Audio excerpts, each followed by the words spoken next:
I'm Piper Perry, 30 years old, and I've spent years in my sister's shadow.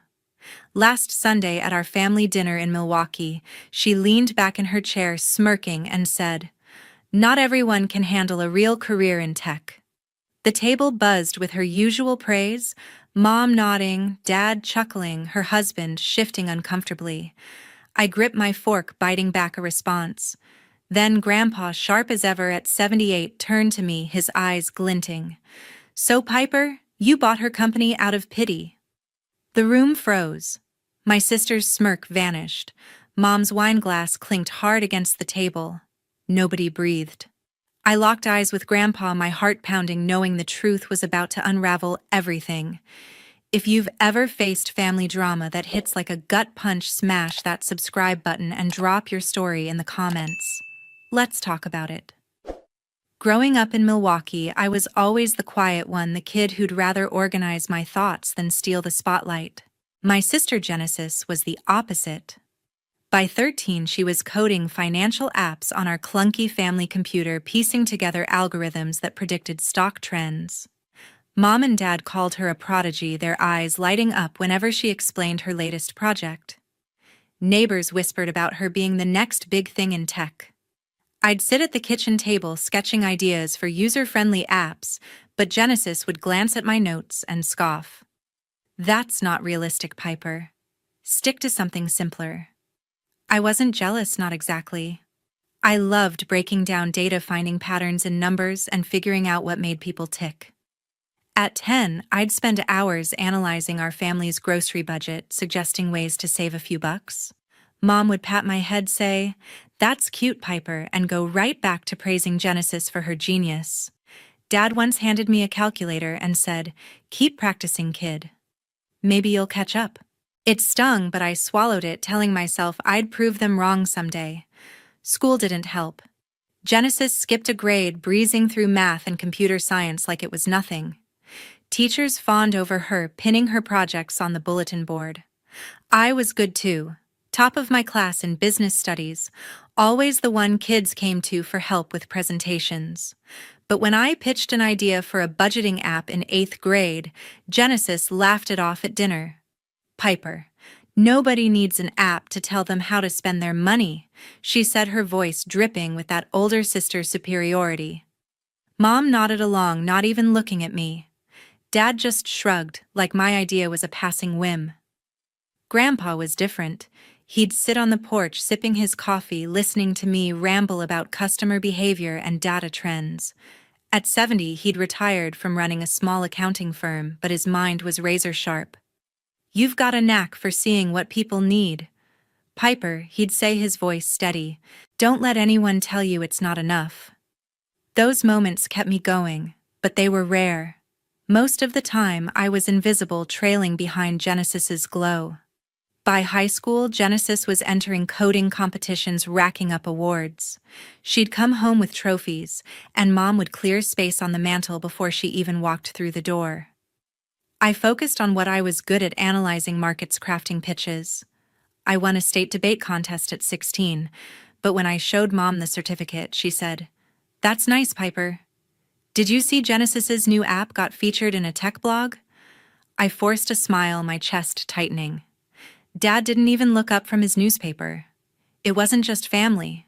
Friends, teachers, even Uncle David, they all saw Genesis as the star. At family gatherings, people asked her about her latest coding project while I got questions like, "So, Piper, you still helping out with school stuff?" I'd nod, hiding how much it hurt. I wasn't just helping out. I was building skills, learning how to connect data to people's needs. But nobody saw it. Not Mom, not Dad, not even my sister's husband, who barely spoke to me back then. The worst part was how Genesis leaned into it. She'd correct my ideas in front of everyone, saying things like, "Piper Tech isn't about feelings, it's about results." I'd bite my tongue, not wanting to start a fight. But every time she dismissed me, it chipped away at my confidence. I started doubting myself, wondering if I really was just the support player in her story. Still, I kept at it, pouring my energy into understanding how businesses worked, how people made decisions. I wasn't coding like Genesis, but I was damn good at seeing the bigger picture. By the time I was 18, I'd had enough of being second best. I decided to carve my own path away from Genesis's shadow. I applied to the University of Wisconsin-Madison for business, not because it was flashy, but because it was practical. Genesis, of course, got into MIT, and Mom and Dad threw a party like she'd won the lottery. I packed my bags in silence, promising myself I'd make them see me not as Genesis's little sister, but as Piper, someone who mattered. Looking back, those years shaped me. The constant comparisons, the brushed-off ideas, the feeling of being less than it all pushed me to work harder, to prove I was more than what they thought. I didn't know it then, but that drive would lead me to a moment where I'd turn the tables not just on Genesis, but on everyone who underestimated me. I wasn't chasing glory like my sister. I wanted to understand how companies worked, how data could solve real problems for real people. My classes on market analysis and consumer behavior felt like a puzzle I was born to solve. I graduated top of my class in 2015, landing a job at Horizon Tech, a fintech company in Chicago. Starting as a product manager, I worked on apps that helped people manage their money, simple, practical tools, the kind I'd sketched as a kid. By 25, I was leading a team streamlining user interfaces to make our apps intuitive. My boss called my work game-changing, but at family dinners back in Milwaukee, nobody cared. My sister, meanwhile, went to MIT. Of course she did. She studied computer science, dazzling her professors with AI models that predicted market trends. By 2018, she launched NovaCore, her own startup focused on AI-driven financial forecasting. Tech blogs raved about her visionary algorithms. At Sunday dinners, she'd dominate the conversation, tossing around terms like machine learning and disruptive innovation. Mom would beam, saying she's changing the world. Dad would nod, asking her to explain her latest pitch to investors. I'd sit there picking at my plate, waiting for someone to ask about my work. They never did. Instead, Mom would turn to me and say, "Piper, you still doing office stuff at that company?" Office stuff. Like I was filing papers or answering phones. I'd correct her, explaining how I'd redesigned our app's onboarding process, boosting user retention by 20%. She'd smile vaguely, then ask Genesis about her next big project. Dad once said, "Piper, you're doing great, but tech's about innovation, like what your sister's doing." I swallowed the sting, forcing a nod. Genesis would smirk, not even trying to hide it, and say, "It's okay, Piper. Not everyone's cut out for the big leagues." Those dinners were a ritual. Every few months, we'd gather at Mom and Dad's house in Milwaukee. Grandpa would be there, sipping his coffee, watching everything with those sharp eyes of his. Uncle David would show up cracking jokes, but even he'd steer the conversation to Genesis's latest award or funding round. My sister's husband, quiet as ever, would just nod along, avoiding my gaze. I'd try to chime in, mentioning a new feature I'd launched or a client meeting I'd nailed. But Mom would cut me off, saying, "That's nice, Piper," before asking Genesis about her investors. It was like my work didn't exist. By 2020, I was climbing the ranks at Horizon Tech. I became a senior product manager, overseeing a team of 10. We launched an app update that cut customer complaints by half, earning me a promotion to Director of Product Strategy by 2024. I was 29, managing multi-million-dollar projects, negotiating with clients, and shaping the company's roadmap. I loved the challenge, the way every decision I made could shift how thousands of people managed their finances. But back home, I was still Piper, the office worker. At one dinner, I mentioned a deal I'd closed with a major bank. Genesis cut in, laughing. "That's cute, Piper. I just signed a contract with a venture capital firm for $10 million. Mom clapped her hands, gushing about NovaCore's bright future. Dad raised his glass to Genesis. I stared at my plate, my face burning. Grandpa, though, noticed. He'd catch my eye across the table, giving me a small nod like he saw what nobody else did. One night after dinner, he pulled me aside on the porch. "Piper," he said, his voice low, "you're building something real. Don't let their noise drown you out." I clung to those words, but they couldn't erase the frustration. Every time I tried to share my wins, Genesis would top me with some flashy story about her startup. Her husband would stay silent, picking at his food, like he knew something but wouldn't say it. Uncle David would change the subject, asking Genesis about her latest tech conference. By 2025, I was 30, a director at Horizon Tech, leading a team that turned data into solutions that mattered. I'd stopped expecting mom or dad to notice. Genesis's star kept rising, at least that's what she wanted everyone to think. Her social media was full of posts about Novacore's groundbreaking tech, her speeches at industry events, her face on magazine covers. But I started hearing whispers in the industry. Novacore was burning through cash, losing clients faster than it gained them. Genesis never mentioned that at dinner. She kept up the act, boasting about her empire while I sat there knowing something she didn't. My role at Horizon Tech gave me access to reports that would soon change everything. In January 2025, I was in my Chicago office at Horizon Tech, staring at a report that hit like a punch to the gut. As Director of Product Strategy, I had access to industry analyses, and there it was. Novacore, my sister's company, flagged as a failing startup. Genesis had built Novacore into a darling of the fintech world with AI that promised to revolutionize financial forecasting. But the numbers told a different story. They were burning through cash, spending 5 times their revenue on oversized teams and splashy ad campaigns. Clients were bailing, fed up with glitchy software and steep costs. The report marked Novacore as a prime acquisition target, teetering on the edge of bankruptcy. I sat there, my heart racing, realizing Genesis's empire was about to collapse. Part of me wanted to feel smug. For years, Genesis had belittled my work, tossing out lines like not everyone's cut out for the big leagues. But seeing her company's name on that list didn't bring joy, it brought a knot of anxiety. If Novacore went under, mom and dad would be crushed. They'd staked their pride on her success. Even Grandpa, who always saw through her swagger, would hate the fallout for our family. I thought about texting Genesis, giving her a heads up, but I could already hear her dismissing me, maybe even accusing me of sticking my nose where it didn't belong. She'd never taken my advice before. At Horizon Tech, my team was assigned to evaluate acquisition targets, and Novacore was at the top of the list. Its AI tech was valuable, but its operations were a disaster. We could acquire it, cut the fat, and integrate its algorithms into our platform, saving it from ruin while boosting our own growth. The problem: I'd be leading the evaluation.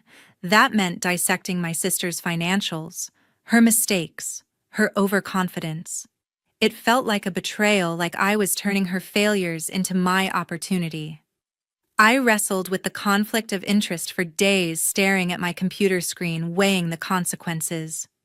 If I stepped away, another team would take over, and they might gut Novacore without a second thought, leaving Genesis with nothing.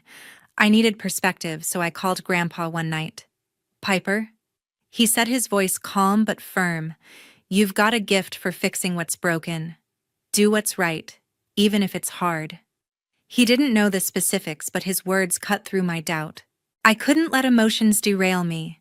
If Novacore failed, it wouldn't just hurt Genesis, it would hurt everyone who believed in her, including mom and dad. So I decided to join the evaluation team, but I kept it under wraps. No need to alert Genesis or the family until the deal was locked in. I told myself I was doing this to save her company, even if she'd never thank me. The evaluation was grueling. My team and I spent weeks tearing through Novacore's records. The deeper we went, the uglier it got. Genesis had splurged on a fancy downtown office, hired too many coders, and ignored user complaints. Her AI was brilliant, predicting market shifts with pinpoint accuracy, but the platform was a nightmare to use. A major client, a Midwest credit union, had ditched Novacore after a software crash wiped out their data. My team saw it as a deal-breaker, but I saw a fixable flaw. With my expertise in user experience, we could revamp the interface and make the AI accessible. I drafted a $15 million acquisition proposal outlining how Horizon Tech could absorb Novacor, keep its team, and turn it into a success. I didn't breathe a word to anyone at home. Not Mom, not Dad, not Grandpa. They'd think I was trying to overshadow Genesis stealing her thunder. My sister's husband might have caught wind of something. He worked in finance and had his ear to the ground, but he stayed quiet. Uncle David was too busy planning his next fishing trip to notice. I worked late nights polishing the proposal, second-guessing myself every step of the way. Genesis's voice echoed in my head. "Piper, you're not cut out for this." But this wasn't about her anymore. It was about doing my job, proving I could handle the big leagues, and maybe saving her from her own mistakes. By February 2025, the proposal was done. My boss called it a stroke of genius, and the board greenlit it. We set a meeting with Novacor's leadership, including Genesis, for early March. I hadn't talked to her in months, not since she'd brushed off my work at the last family dinner. I could already imagine her face when she saw my name on the acquisition papers. Would she explode? Or worse, would she laugh it off? One thing was certain: the next family dinner, just weeks away, was going to be a reckoning. It was a Sunday in March, and I sat at Mom and Dad's dining table in Milwaukee, the familiar hum of family chatter filling the air. The smell of roasted chicken and mashed potatoes didn't calm the knot in my stomach. I'd been dreading this dinner since I finalized the Novacor acquisition proposal last month. Across from me, Genesis leaned back in her chair, her voice cutting through the noise. "Not everyone can handle a real career in tech," she said, her smirk aimed right at me. Mom nodded, her eyes sparkling with pride. Dad chuckled, passing her the gravy. My sister's husband, Justin, shifted in his seat, avoiding my gaze. Uncle David laughed, oblivious, piling food on his plate. I gripped my fork, my knuckles whitening, but I stayed quiet. I'd learned long ago to let Genesis have her moment. Then Grandpa spoke. His voice, steady and sharp at 78, sliced through the room. "So Piper, you bought her company out of pity." The words landed like a grenade. The table went silent. Genesis's smirk froze, her fork halfway to her mouth. Mom's wineglass clinked hard against her plate. Dad's eyebrows shot up, his mouth open. Justin's eyes flicked to me, wide with shock. Uncle David stopped chewing, his fork dangling. I locked eyes with Grandpa, his glint telling me he knew exactly what he was doing. My heart pounded, the truth I'd kept hidden for weeks, clawing its way out. I took a deep breath, my voice steady despite the chaos in my chest. "I didn't buy it out of pity, Grandpa," I said, turning to Genesis. "I led the team at Horizon Tech that evaluated Novacor. Your company was drowning, spending 5 times its revenue, losing clients left and right. We proposed a $15 million buyout to save it from bankruptcy." The room stayed frozen, every eye on me. Genesis's face drained of color, her mouth twitching like she couldn't process the words. Mom gasped, her hand flying to her chest. Dad leaned forward, his voice low. "Piper, what are you talking about?" Justin stared at his plate, his jaw tight like he'd seen this coming. Genesis found her voice sharp and brittle. "You're lying, Piper. You're just jealous, trying to make me look bad." Her words stung, but I didn't flinch. "I'm not lying," I said, my tone firm. "I saw the reports. Your AI is brilliant, but your business model was a mess. Clients were leaving because of buggy software and bad user experience. I built the plan to fix it, to keep your team employed, to save what you built." I paused, letting it sink in. Horizon Tech's board approved it. The meeting's next week. "You'll see my name on the documents." Mom's voice trembled. "Piper, why didn't you tell us?" Dad shook his head, muttering, "This can't be right." Genesis slammed her fork down, her eyes blazing. "You went behind my back. You think you're better than me." Her voice cracked, betraying the panic beneath her anger. Justin finally spoke, his voice quiet but clear. "She's not lying, Genesis. I saw Piper's name in the industry reports last month." The room felt like it was shrinking, the air thick with tension. Grandpa leaned back, a faint smile tugging at his lips. Sounds like Piper's the one handling the real career in tech, he said, his words cutting deeper than Genesis's ever could. Uncle David coughed, trying to break the silence, but it didn't work. Mom stared at me, her eyes wide with confusion, like she was seeing me for the first time. Dad rubbed his forehead, muttering something about family business. Genesis pushed her chair back, her face a mix of fury and humiliation. "You had no right," she hissed, her voice shaking. "This is my company." I met her gaze, unflinching. "I had every right," I said. "I did my job. And I did it to save your company, not to take it from you." The silence that followed was deafening, heavier than any I'd ever felt. For years, I'd sat at this table invisible while Genesis basked in the spotlight. Now every eye was on me, and the weight of it was both terrifying and exhilarating. I'd spent weeks preparing for this moment, knowing it would come out, but nothing could have prepared me for the raw shock on their faces. The truth was out, and there was no going back. I pushed through the front door of Mom and Dad's house in Milwaukee, the cool March air hitting my face as I chased after Genesis. She stood on the porch, her arms crossed, staring into the dark. Her breath was uneven, her shoulders tense from the bombshell I'd dropped at dinner. I'd just revealed that I led Horizon Tech's plan to buy Novacore, her failing company, and she'd stormed out, her anger shaking the room. "Genesis." I called, my voice firm but not harsh. She didn't turn, but I saw her hands clench tighter. "We need to talk. You can't just walk away from this." She spun around, her eyes blazing. "Talk. You think I want to hear more of your lies, Piper?" Her voice was sharp, cutting through the quiet night. "You've always been jealous, waiting for your chance to humiliate me. You think you're better than me now?"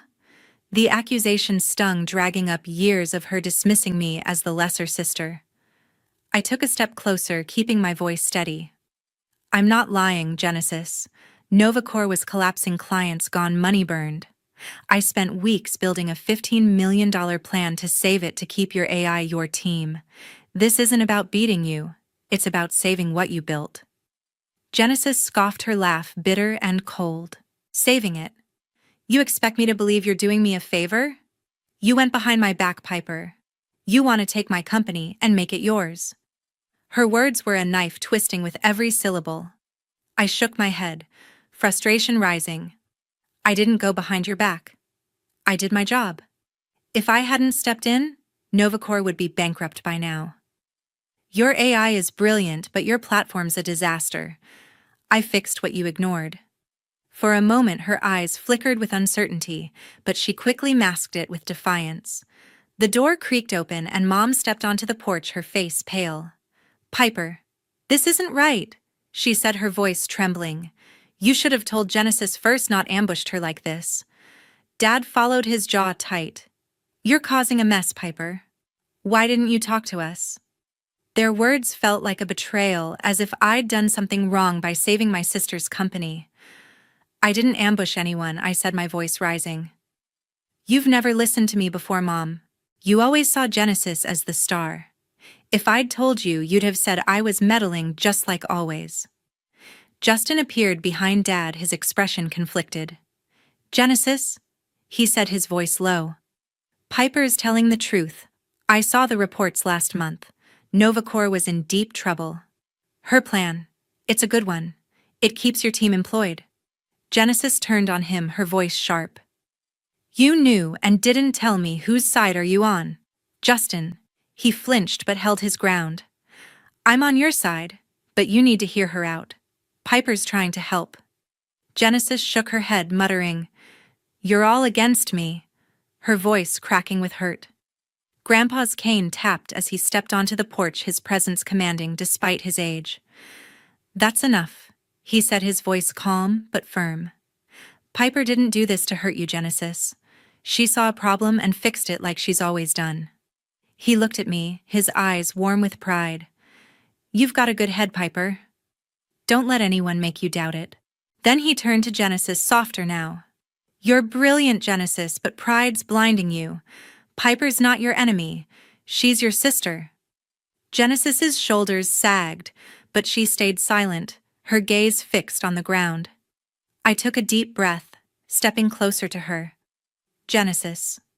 I kept this quiet because I knew you'd think I was trying to one-up you.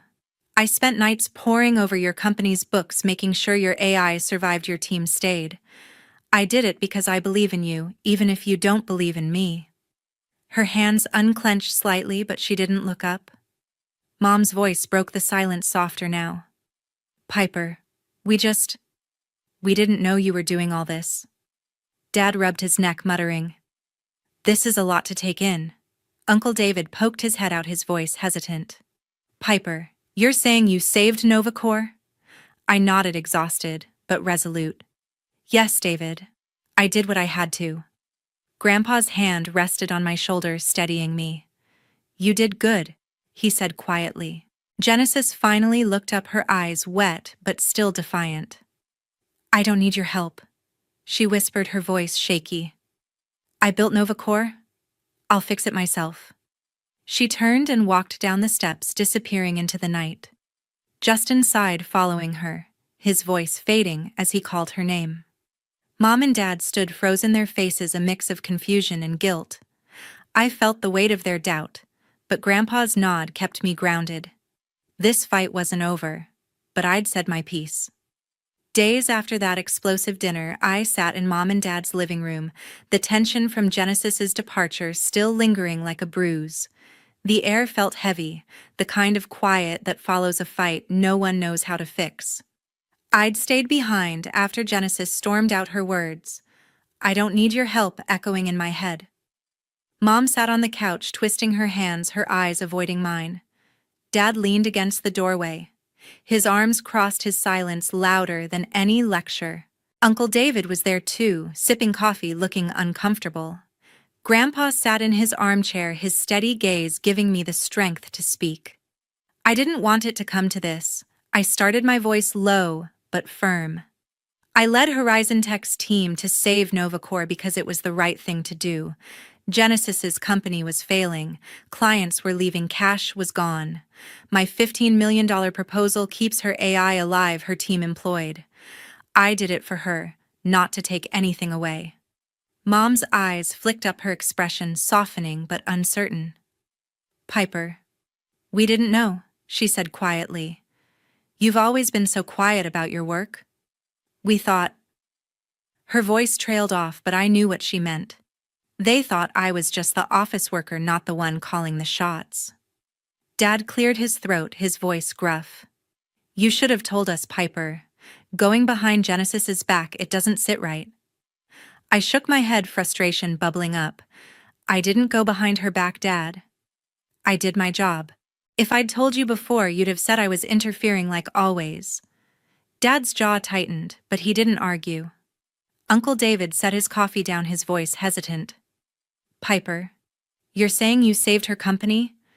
That's big." I nodded, meeting his eyes. "Yes, David. I spent weeks making sure Novacor didn't crash and burn." Grandpa's cane tapped the floor, drawing everyone's attention. "Piper's been carrying this family's weight for years," he said, his voice calm but sharp. "You've all been so busy praising Genesis you didn't see what Piper's built. She's not just saving Novacor, she's proving who she is." His words hit hard, and for the first time I saw Mom's eyes well up with guilt. Dad looked away, rubbing his neck, his silence admitting more than words could. The front door opened, and Justin stepped in, his face tired but determined. "I talked to Genesis," he said, looking at me. "She's still upset, but she's looking at the proposal. She knows Novacor was in trouble, she just didn't want to admit it." My heart lifted slightly, but I stayed cautious. "What did she say?" I asked. Justin sighed, sitting down. "She's hurt, Piper. She thinks you're trying to take control. But I showed her the numbers you sent me. She's starting to see the plan might work." I nodded, relief mixing with exhaustion. Genesis wasn't ready to forgive, but she was listening. Mom's voice broke the silence, softer now. "Piper, I'm sorry. We didn't realize how much you were doing at Horizon Tech. We should have asked more." It was the first time I'd heard her apologize, and it felt like a crack in the wall between us. Dad shifted his voice low. "We've been unfair to you, Piper. I see that now." His admission was quiet, but it carried weight. Uncle David nodded, adding, "You've done something incredible, Piper. I had no idea." Their words were a balm soothing years of being overlooked, but they didn't erase the ache of Genesis's anger. Grandpa leaned forward, his eyes locked on mine. "You've done right by this family, Piper," he said. "Genesis will come around. She's stubborn, but she's not blind. Keep doing what you do." His confidence steadied me, but I couldn't shake the weight of my sister's distrust. I'd spent years in her shadow proving myself to a family that barely noticed. Now they were starting to see me, but the cost was a rift with Genesis I wasn't sure I could mend. I thought about calling Genesis, but I held back. She needed time, and I needed to focus. The acquisition meeting was days away, and I had to prepare.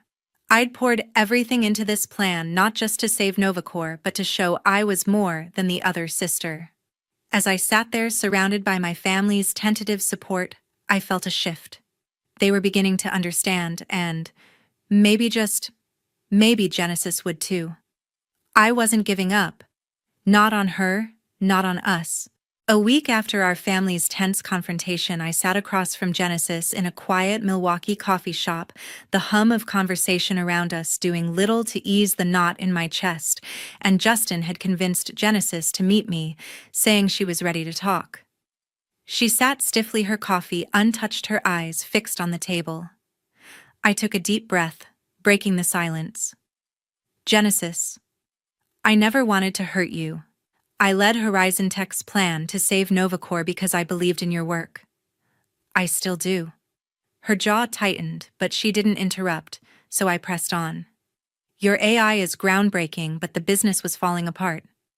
My $15 million proposal keeps it alive. Your team, your vision." She finally looked up, her eyes softer but guarded. "I saw the proposal, Piper," she said, her voice low. "Justin showed me the numbers. You saved Novacor." Her admission was quiet, almost reluctant, but it carried weight. "I thought you were trying to take it from me." I was wrong. The words hit me hard, a crack in the wall between us. I knotted my throat tight. "I've spent years feeling like I was in your shadow, Genesis. Every family dinner, it was always about you. I just wanted to show I could do something that mattered." Genesis's expression softened, a flicker of guilt crossing her face. "I didn't know you felt that way," she said. "I was so caught up in Novacor, I didn't see how I was pushing you away." "I'm sorry, Piper." Her apology was raw, tinged with the pride she couldn't fully let go. I swallowed hard, the years of being overlooked bubbling up. "I'm sorry too," I said. "I should have talked to you sooner, but I was scared you'd think I was trying to outshine you." We sat in silence for a moment, the weight of our words settling between us. She reached across the table, her hand hesitating before touching mine. "You didn't just save my company," she said. "You showed me I need to listen more. I want us to work together on this, Piper. Your plan, it's good. Really good." Her offer caught me off guard, a spark of hope I hadn't expected. I smiled, nodding. "I'd like that. Let's make Novacor what it was meant to be." For the first time in years, I saw my sister not the rival, but the partner she could be. A few days later, Mom and Dad hosted a small family dinner at their house, a quiet attempt to mend what had broken. The dining room felt warmer than it had in weeks, the table set with Mom's lasagna and Dad's favorite wine. Grandpa sat at the head, his eyes twinkling with pride. Justin was there, his arm around Genesis, who looked more at ease than I'd seen her in months. Uncle David passed the bread, joking about needing a tech translator to keep up with us. The air was lighter, but I could still feel the echoes of our fight. Mom raised her glass, her voice steady but emotional. "Piper, Genesis, we've been wrong to compare you two. You're both incredible, and we're so proud." Dad nodded, his eyes meeting mine. "Piper, I didn't see how much you've done. I'm sorry for that. You've earned your place." His words were simple, but they healed something deep inside me. Grandpa chuckled, lifting his glass. To Piper and Genesis, two brilliant women who remind us what family's about. We clinked glasses, and I caught Genesis's eye, her smile small but genuine. Justin spoke up, his voice calm. The acquisition's moving forward. Genesis and Piper are working together to integrate NovaCore's tech with Horizon's platform. It's going to be big. Uncle David grinned, shaking his head. You two are unstoppable, he said. Genesis laughed a real laugh and squeezed my hand under the table. We are, she said, her voice warm. I felt a weight lift, years of tension dissolving in that moment. As the evening wound down, I stepped onto the porch, the cool night air clearing my thoughts. I thought about the journey, being the overlooked sister fighting to prove myself, saving NovaCore not just for Genesis, but for me. I'd spent so long chasing approval, but now I saw it, I didn't need it. I'd built something real, and my family finally saw me for it. Genesis joined me, her presence quiet but steady. We're good, right? She asked, her voice soft. I nodded, smiling. Yeah, we're good. Looking back, I realized this wasn't just about saving a company. It was about understanding myself, my sister, our family. We'd been pitted against each other, but we were stronger together. As I stood there, the stars bright above Milwaukee, I felt whole. Not because I'd won, but because we'd found a way to rebuild what mattered most. My name is Cindy Schulte, and I'm 28 years old. If you asked me to describe myself a few years ago, I'd have said the steady one, the reliable one, the woman who never let the people she loved fall. Back then, I wore loyalty like armor, convinced it was enough to keep a relationship unshakable. I met Nick when we were both in college. He was 27 now, but at the time, he was this wide-eyed marketing student with a laugh that carried across the quad. I was buried in late nights of coding, chasing a degree in IT. Nick was everything I wasn't: spontaneous, charming, constantly talking about adventures and grand futures. I was cautious, structured. Somehow we fit. Maybe because where I saw obstacles, he saw possibilities. After graduation, our paths should have diverged, mine toward a stable career, his toward dreams not yet defined. But instead, they twisted together. I landed a job as a systems analyst at a local tech firm, not glamorous, but solid. Health benefits, stable pay, a foundation. Nick? Well, Nick stumbled. Entry-level jobs in marketing weren't kind to him. He hated the grind of cubicles and clocking in. I could see the frustration eating at him, but I told myself I can carry us until he finds his way. And I did. We moved into this small but cozy apartment in a quiet Midwestern town. Nothing fancy, just 2 bedrooms, worn hardwood floors, and a leaky faucet we laughed about fixing. But it was ours. I covered most of the rent, paid the bills, picked up extra freelance coding gigs on weekends so Nick could have room to breathe to chase his passions. He started a lifestyle blog about travel and self-discovery, and I became his behind-the-scenes partner, proofreading his posts, setting up the website, even covering the costs of his camera and domain. I'd whisper encouragements like prayers. You've got this, Nick. Focus on what lights you up. I've got us. He'd smile at me like I'd hung the moon. In those moments, the sacrifices felt worth it. I still remember one birthday I'd scrimped and saved for months to buy him that camera he couldn't stop eyeing. When he unwrapped it, he actually cried, hugged me so tightly I could barely breathe, and whispered, "You're the best thing that's ever happened to me." Moments like that, they kept me going. I wasn't flashy, I wasn't wild. I was the foundation, the woman who showed up every single time. But sometimes even the strongest foundation can be taken for granted. As the years passed, Nick began to sigh when scrolling through his phone. He'd linger over posts of influencers on yachts, or couples hiking through Bali, or friends posting about concerts and trips. His fingers would hover on the like button too long, his expression somewhere between longing and resentment. Our life is so safe, he'd joke, tossing me a sideways glance. I'd laugh it off, pretending it didn't sting. Safe is good, I'd reply, nudging him playfully.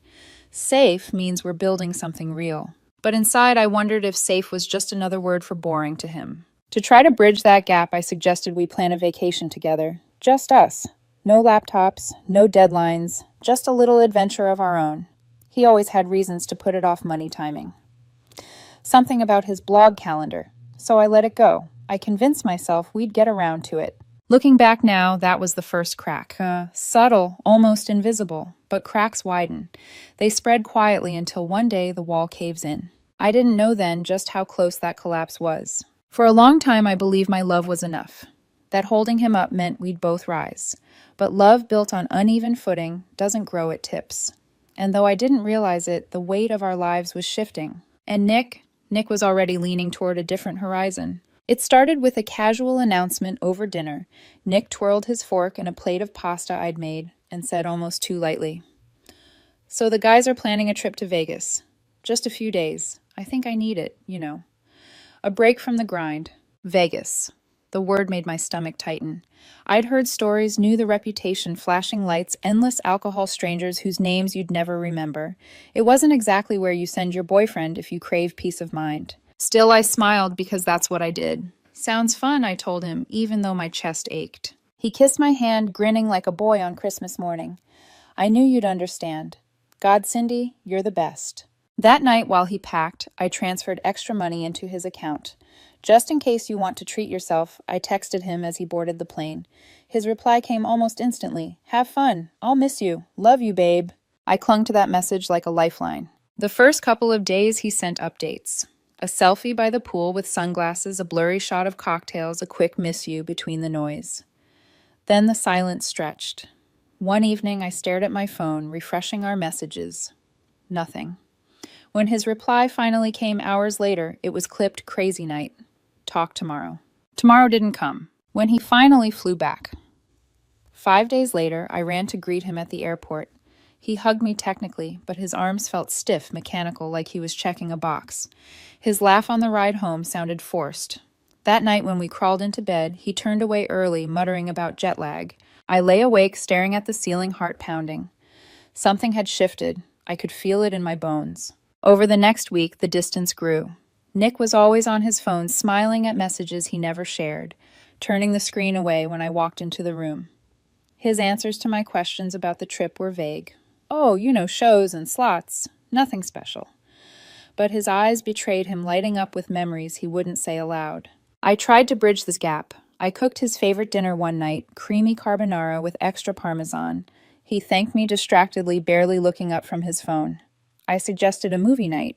He declined, saying he had blog stuff to catch up on. By the third night, the silence was unbearable. The sound of his phone buzzing on the nightstand as he showered cut through me like glass.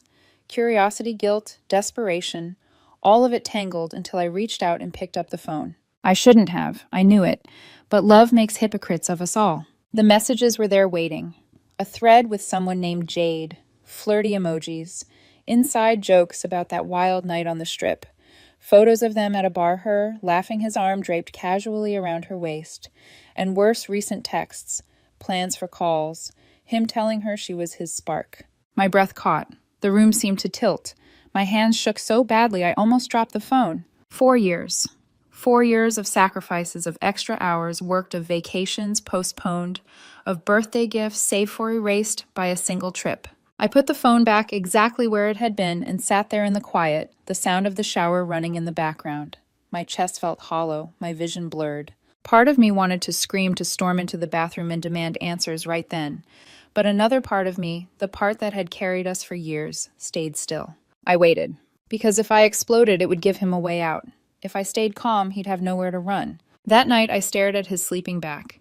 His phone clutched loosely in his hand, and realized something chilling. The man I'd built my life around wasn't really mine anymore. And deep down, I knew tomorrow everything would break. The next evening, the living room hummed with a false calm.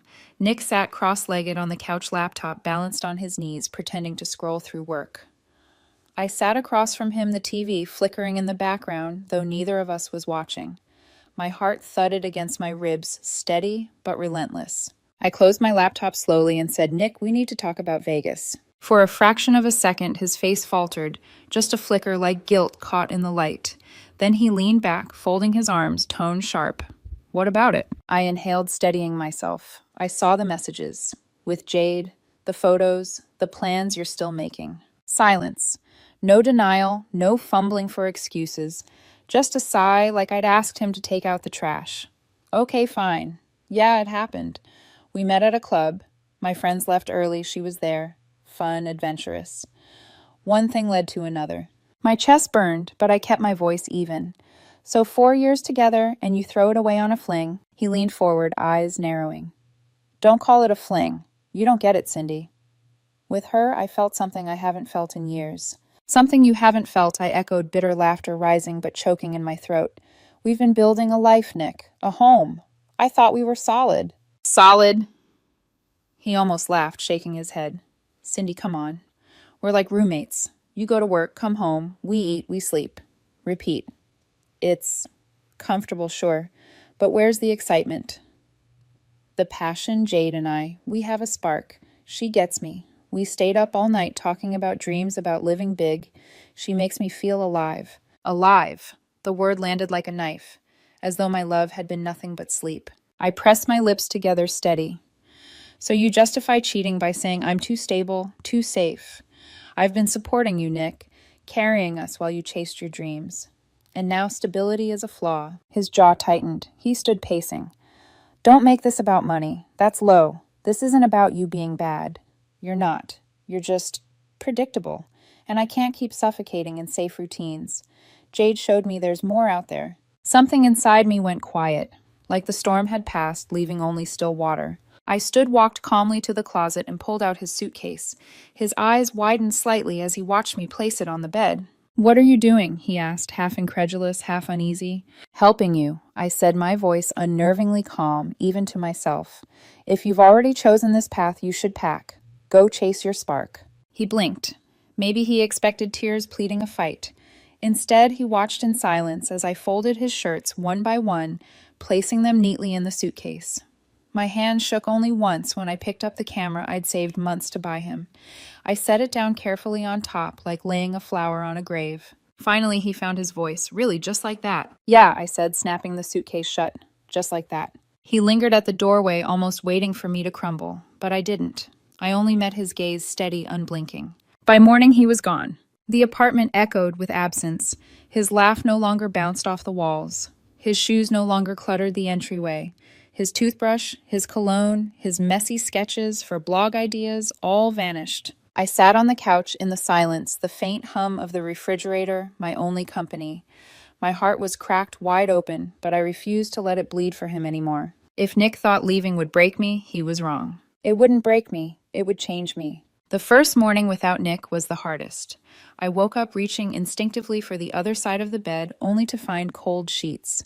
His absence pressed into me like a weight.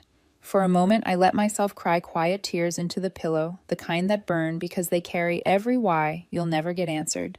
But when the tears dried, I didn't rage. I didn't call him. I didn't stalk his social media for clues. Instead, I sat at the kitchen table staring at his untouched mug in the cabinet, his half-empty shampoo bottle in the shower, and whispered aloud, "You made your choice." Then I boxed up the remnants. His things went into storage neatly labeled, stacked in the hall closet. No smashing, no burning, no theatrics, just silence. That silence was both unbearable and strangely empowering. The days stretched. The apartment felt hollow like a shell stripped of sound. I filled it with routine. Work in the mornings, gym before dinner. On weekends, I forced myself outside long runs on the wooded trails, lungs burning, legs aching, but my head clearing with each step. I signed up for therapy. Sitting in front of a stranger on a glowing laptop screen, I spilled the parts of me I'd hidden even from myself. He made me feel like my loyalty was boring, I confessed. Like stability was weakness. The therapist tilted her head, kind eyes cutting through the fog. Or maybe she said softly, "He wasn't ready to value what you gave. That doesn't make it less valuable." Her words stuck. Week by week, the heaviness thinned.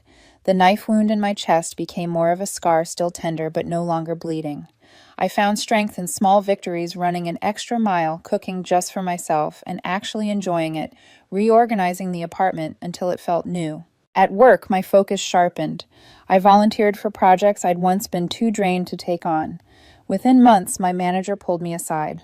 "Cindy, we'd like to promote you to senior analyst. Your work speaks for itself." For the first time in years, I allowed myself to feel proud, not for what I did for someone else, but for what I was building for me. Friends noticed the shift too.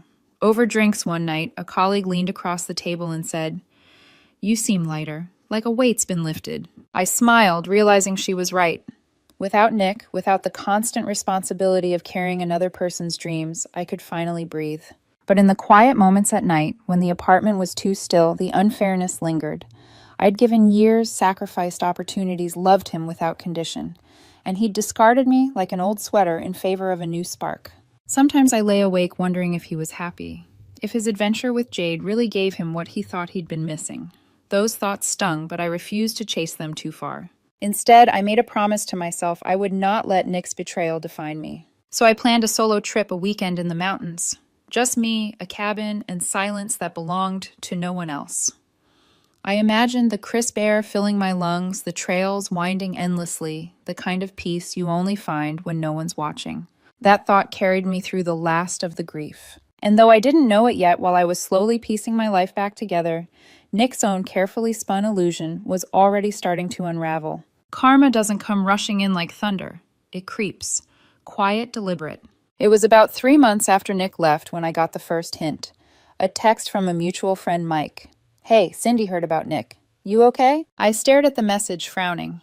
"What do you mean?" Mike replied, almost instantly.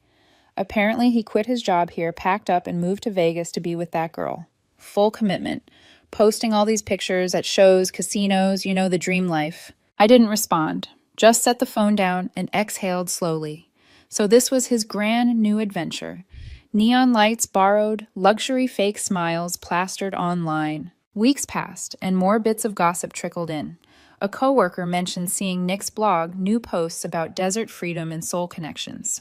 Another mutual acquaintance said he'd been bragging about investing in some event planning venture. It was almost laughable. He'd left me stability and everything we built for a mirage in the desert. Then came the crack. One evening, Mike called outright. "Cindy, it's bad. Nick. He got scammed. That business venture, total fraud. He put in most of his savings, gone. The guy disappeared with the money. Nick's stranded, broke. No job, no support." I was silent, the news sinking in like water into dry soil. Mike hesitated. "He burned bridges, Cindy. Quit without notice, trashed people on his way out. Now he's got nothing." "Jade. I don't think she's even around anymore. People say she left when the money did." For a long moment, I didn't speak. My mind played a cruel but honest reel, the nights I'd stayed up proofreading his posts, the extra shifts I'd taken to cover our bills, the vacations I'd sacrificed so he could dream bigger. All of it mocked as boring safe. Now the man who sneered at stability was adrift in a city that devoured the unprepared. I didn't gloat, I didn't celebrate, I just noted the symmetry. A week later, the first message came. An unknown number, but I knew. "Cindy, it's Nick. I need to talk, please." I stared at the text until the letters blurred. Then I locked my phone and went on with my evening. The next day, a voicemail, "Cindy, it's me. Things went wrong with Jade. She's gone. The business, it was a scam. I lost everything. I miss you. I realize now what we had.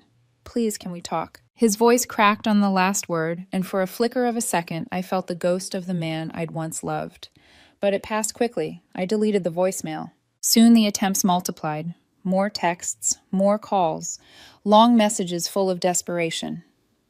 I was confused. "You were the real deal. Vegas was a mistake." When silence didn't work, he escalated. His best friend Sarah, the same one who'd cheered on his Vegas trip, called me at work. "Cindy, listen. Nick's in a bad place. That scammer drained him. He's crashing on couches, barely scraping by. He needs help. Can't you just send him something? A ticket home, at least." I kept my tone even. "Sarah, that's not my responsibility anymore." She scoffed. 4 years together and you'll just abandon him." The word twisted like poison. Abandon. As though he hadn't abandoned me first. I hung up, blocked her. That's when Nick's family joined the chorus. His mother texted from a number I didn't recognize. "How dare you ignore him? He gave you his best years. Your boring routines drove him away. Now he's suffering and you won't even help. Be a woman and wire him money for a flight." The audacity left me breathless. For once I replied, "He ended us. Not my circus, not my monkeys." Then I blocked her too. The next wave of messages from Nick turned bitter. Late-night voicemails snarled. "You're heartless. I gave you love years of my life, and this is how you repay me. You think you're better than me? You're not. But desperation always wins over anger. Soon the rage softened back into begging. Please, Cindy, I'm broke. I don't even have money for rent. I know I hurt you, but you were my anchor. I need you.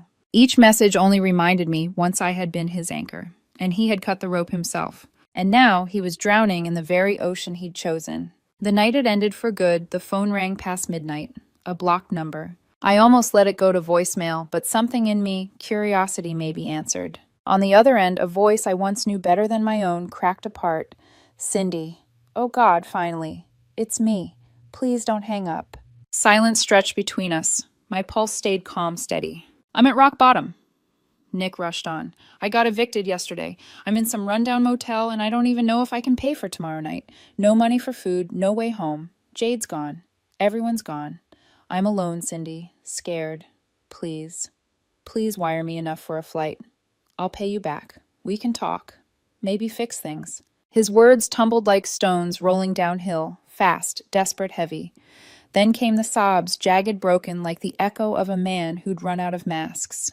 I know I was cruel. I know I called you boring safe, but I see it now. You were my anchor. You kept me steady. I threw it away for nothing. Please, Cindy, just help me get home. I have no one else. For a long moment, I said nothing. I let his begging fill the air, the raw sound of it pressing against my chest. Once that sound would have gutted me. Once I would have rushed to fix it to carry him again. But not anymore. Because now I understood love isn't about being someone's safety net while they chase illusions. Love is about building together, and Nick had never wanted to build. He wanted to be carried. Cindy. His voice cracked. Say something. Anything.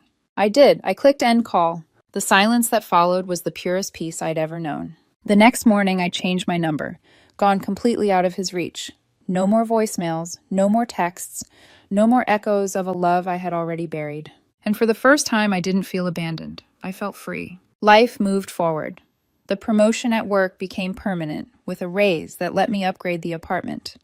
I bought a new desk, repainted the living room, filled the silence with music I chose. I even started dating again. Nothing rushed, nothing dramatic. Just someone who looked at me and saw stability not as a cage, but as strength. Sometimes when I run on the trails or sit with friends laughing over dinner, Nick flickers through my mind. Not with longing, not with bitterness, just distance. Like remembering a character from a story I once read someone who belonged to a different life. He had called me safe, predictable. He was right. Because safety isn't weakness. It's foundation. It's strength. It's the ground you can build a future on. And when he walked away from that, he wasn't escaping. He was losing. As for me, I won. Quietly, without shouting, without revenge, posts or screaming matches. I won by choosing myself. Nick is a ghost now, and I don't mourn ghosts. I move forward.